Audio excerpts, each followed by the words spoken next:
This video is brought to you by Squarespace. If you're a blogger, artist, or merchant in need of an online presence, Squarespace has all the website building, marketing, and analytics tools you'll need to build a beautiful website and grow your brand. Well, it finally happened. I suppose it was only a matter of time. I am finally at that age where I would like to have teeth on my shoes. But why, I hear you asking, slumped over your toilet like a gargoyle and screaming into your phone?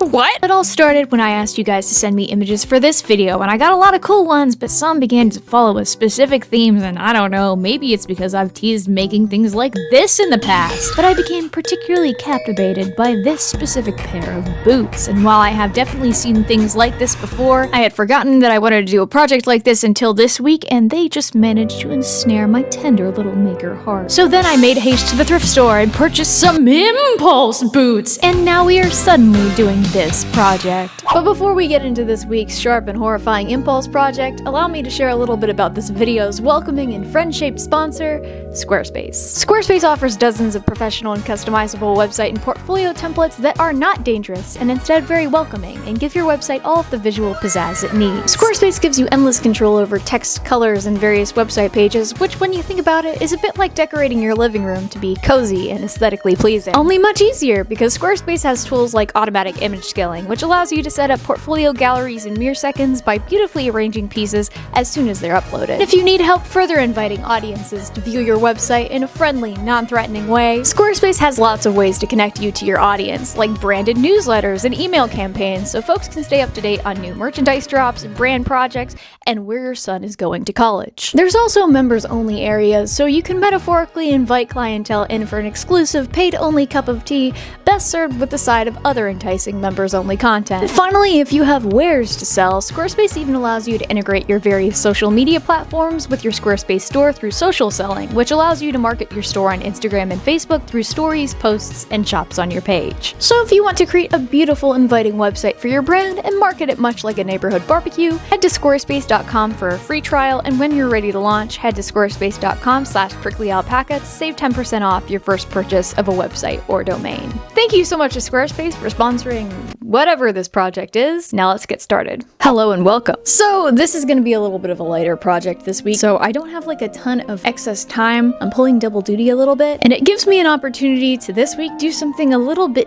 different, and that is things that are weird. I do a lot of garments and costumes here on the channel, but I also want to get into sculpture, customizing personal and decor items, and maybe even a little bit of haute couture, which is basically what the Spider Queen gown was. Now, how are you gonna put a bunch of fake teeth on a pair of boots, I hear you say? Well, I'm glad you asked.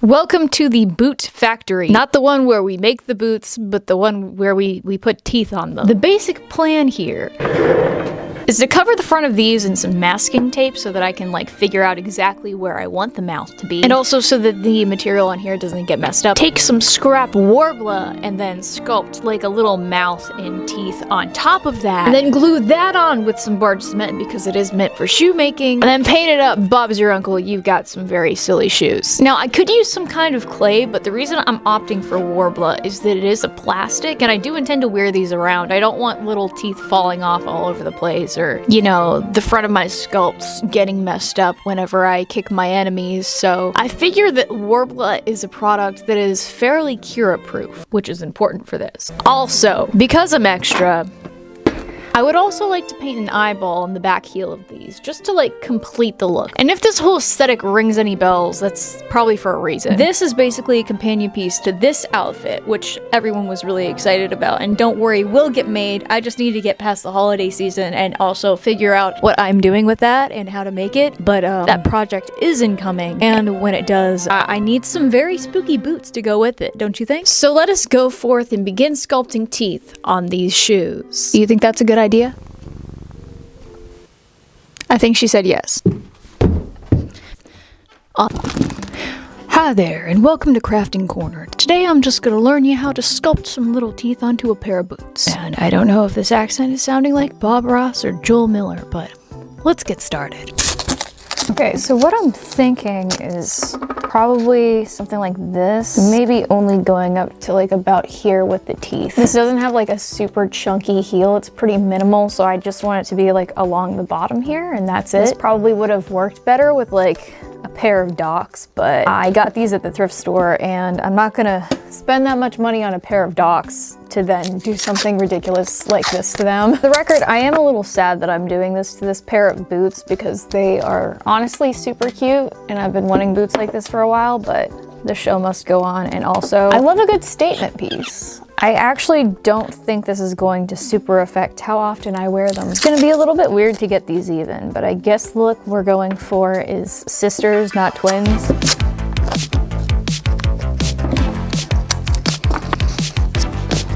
Okay, I feel like that's pretty solid.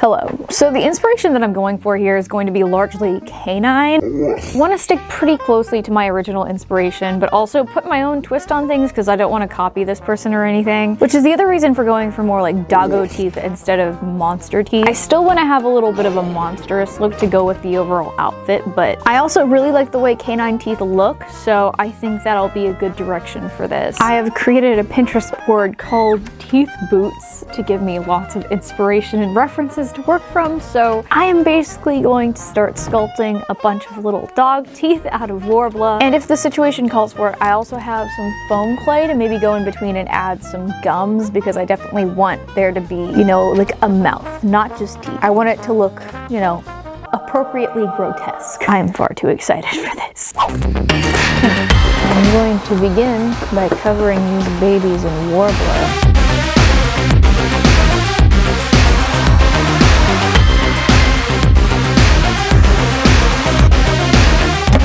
That is one down as far as the base goes. Let's do the other one.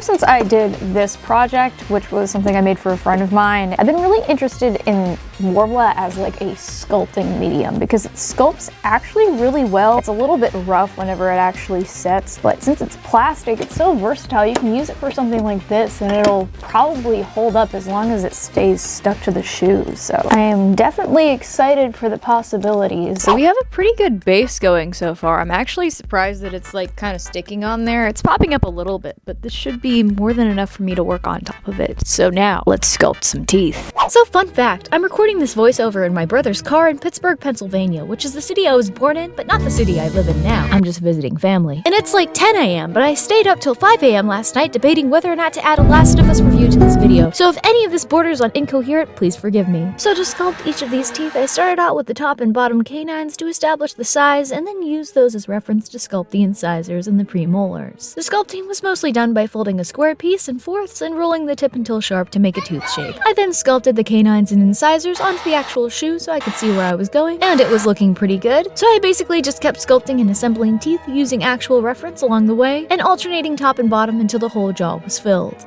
Welp, those are certainly some teeth shoes. This is how they're looking so far. Already pretty darn cool. Pretty sharp, if I do say so myself. Wow. Let's keep going. Now, to those of you still pondering my question of why at the beginning of the video, I don't know, some people might not get this, but I just think the human body is neat. I also think dog bodies are neat, just absolute marvels of German engineering. And it's fun to isolate certain structural elements of a body, like the spine or ribcage or teeth, and use it as a design element in something else. I think it's pretty normal for people to have a fascination with the macabre, and I'm no exception, but I also think a lot of these isolated body parts are almost subversive to the macabre. Bones and hearts and eyeballs in isolation may seem creepy, but they're things that are integral to our bodies and even our lives. And teeth are similarly contradictory because they can be used for biting and grinding, sure, but they're also used for smiling, which is seen as a very disarming gesture.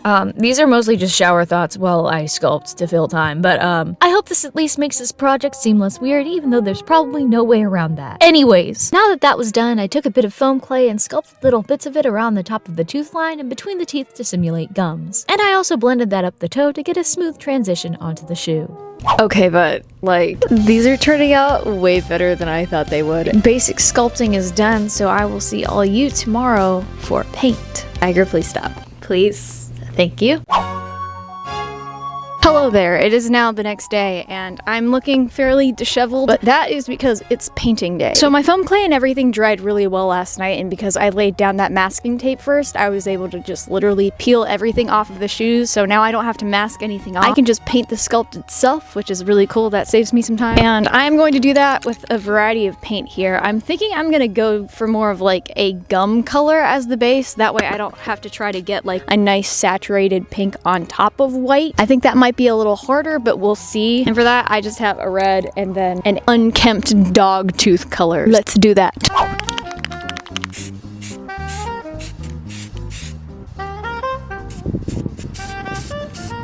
Okay, I have a pretty decent first coat here, so let's let this dry. Hi, it's me from the intro, and we're doing the second coat just now because I forgot about it until just now.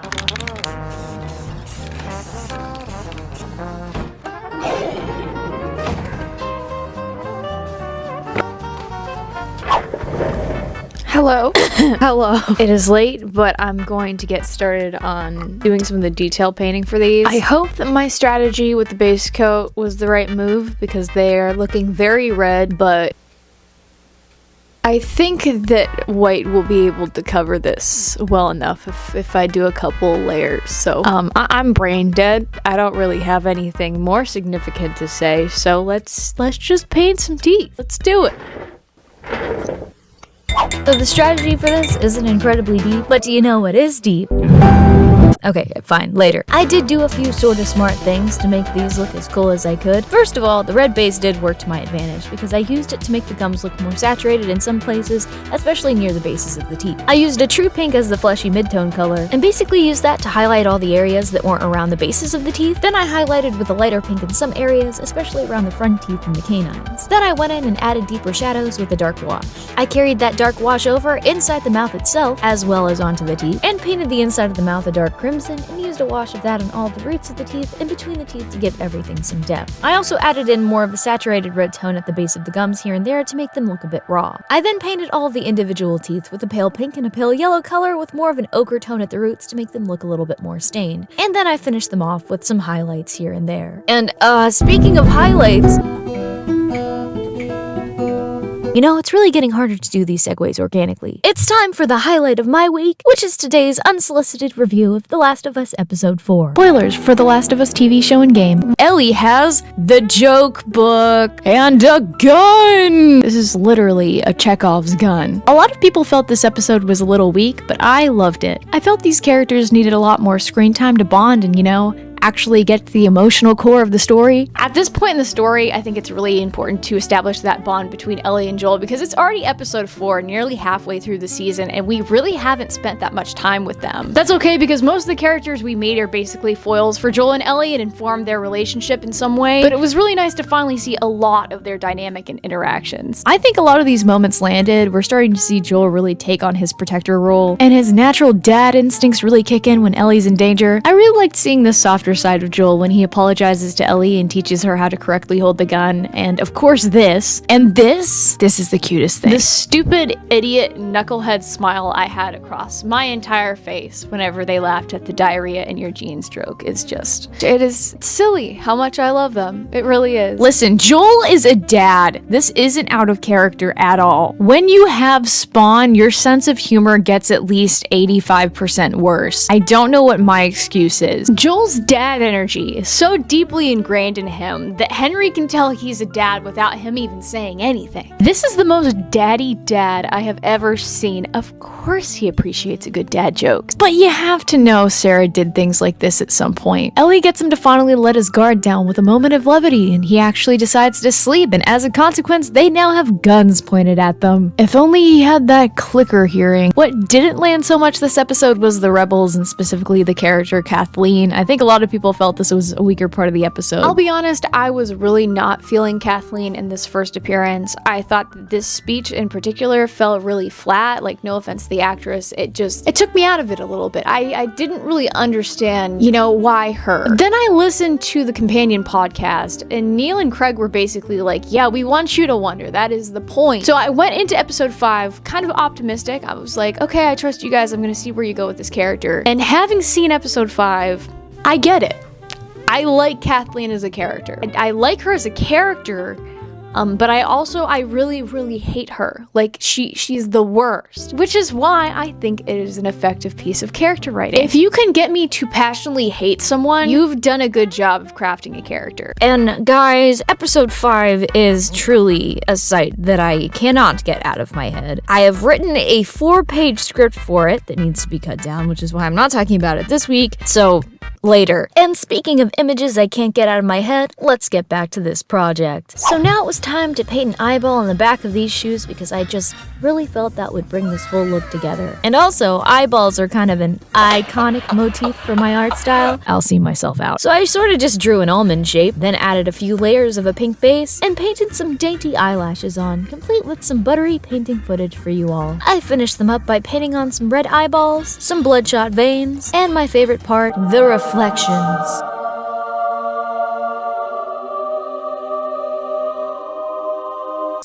And speaking of eyes, on impulse, I decided in the end this look really needed some eyeball earrings to really complete the aesthetic, so I wanted to sculpt the eyeball earrings from my original Monster Blast design. And to do that, I just rolled some round balls of Warbler and rolled out some Warbler eyelashes to go on the top and bottom of both balls. And by the end of that, they were looking nice and disturbing, so I added a couple of holes for earring hooks, and I painted each with an off-white base on the cornea and reddish brown on the back. I also gave each of them the same red iris and bloodshot look as the eyeball on the back of my shoes, and I once again finished them with my signature center eye reflection. And once I added some little earring hooks on them, my balls were ready for some clear coat.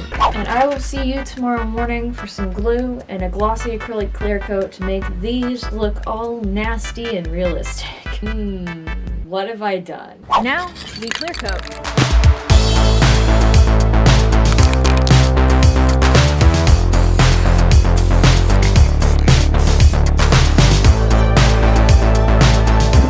Hey, I'm already in reveal clothes and it's barge time. At least 2 neighborhood dogs are staring at me like I'm crazy right now.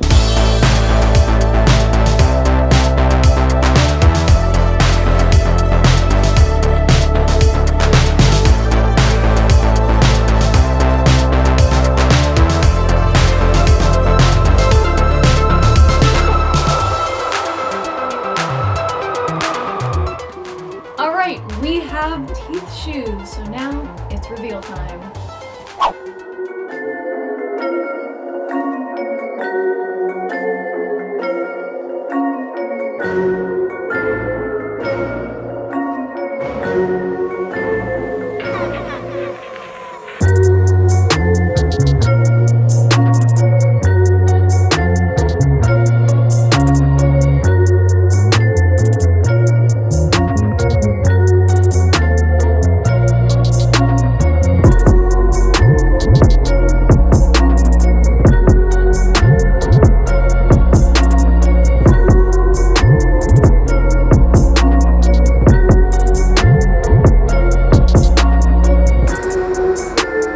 Hi there, thank you so much for watching whatever this was. I don't care, I have a lot of fun and I love them. Don't be surprised if I start putting teeth on everything. It was bound to happen sooner or later. But thank you so much for watching till the end of the video. The most ravenous of thank yous goes to my patrons, especially my executive producers. Shaylee, Sable Skies, The Cat's Bark, Alwyn Hayes, Thea Maia, Ruled by Pluto, Agent Sketchy, Wolven_Arts, Corvid Dome, Lovisa, Eloquent Silence, In the Galaxy, Cleos, Meeks Hunter, Megan Penland, Sushi McNushi, Satoni, Mel W, Jim Jiminy, India Gloom, Hypnos, Refmlings, Katie, Michael Twycross, Sweet Winter Garden, Gravity Drop, Panda Pie 365, Bobo McFo, Will Schmidt, and Bean the Bread. If you would like to join my Patreon and gobble up all of the good content happening over there, the link will be in my description. Thanks! I'm sorry, was this video a little bit too unhinged? I've been in a bit of a sleep-deprived fog this week. Can you tell?